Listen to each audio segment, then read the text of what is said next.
That right there might be something that you see a lot, and that's a miss on a short putt. When I'm saying a miss on a short putt, I mean a miss inside the distance of about 6 feet. Now, it's always important to manage our expectations before I go into this video.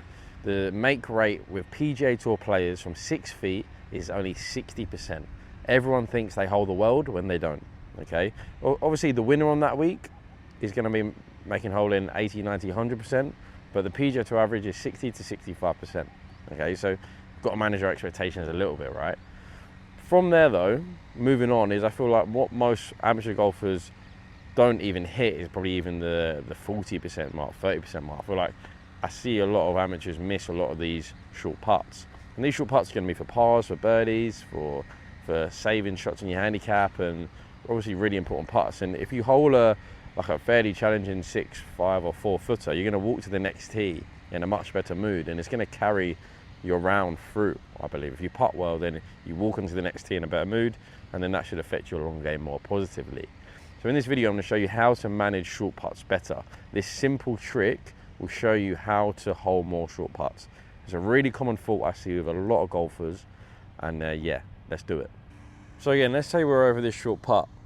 First thing I'd say people just do too much of, just as a start, is I feel like they spend too much time with the ball. So they'd be standing there like this, and while they're standing still, then their muscles are seizing up.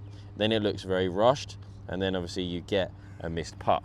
When we stand too long over the ball, our muscles are going to be tensing up. It's just going to be hard to get that timing right.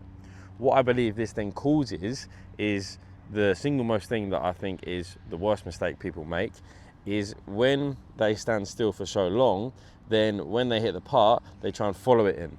Okay, so you see there, when I stood up, my chest rose up, I was watching the ball's every move. The reason why that's negative is because if I'm watching the ball's every move, first it's going to make my head fly up, then it can also make my spine angle fly up, and then I can come out of posture. So what that can cause, again, if I just show you an example, if I try and look for the ball, I come out of posture too soon, that can cause more of a push because I can open up my body too much to the target. Again, just like how I did there, if I actually early extend almost, because I'm like looking to see if the ball actually goes in, then my wrist can get involved and that can cause that pull. So the idea is that we always stay in posture and we aren't moving. We're keeping locked in. We're ensuring that we're maintaining our spine angle and we're maintaining our head position.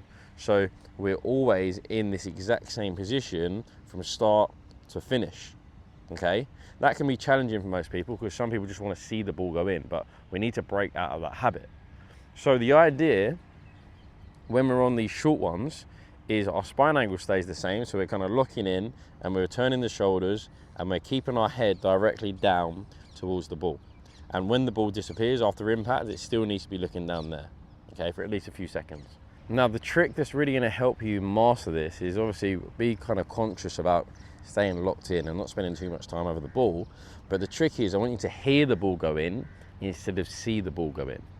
Now, by you kind of bringing your senses into it, you're going to be a little bit more conscious of what you're trying to do.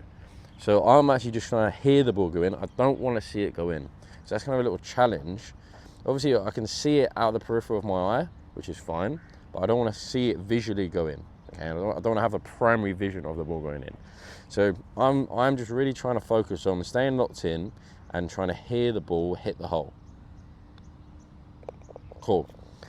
And you still actually don't know whether it's going to go in until it actually hits the hole, because your peripheral vision isn't that strong, or mine isn't anyway. Okay, so again, I was trying to hold in there and I was obviously hoping to hear it go in. But you're going to get far more success when you do that, because you see how locked in I was there. Because I was waiting for it to go in, I kept my head pointing down towards the ball and I kept my spine angle locked in. And you'll be really surprised how consistent you can get from just going, maybe getting one look at the hole, pointing down, 1, 2, hold it, listen to it, okay?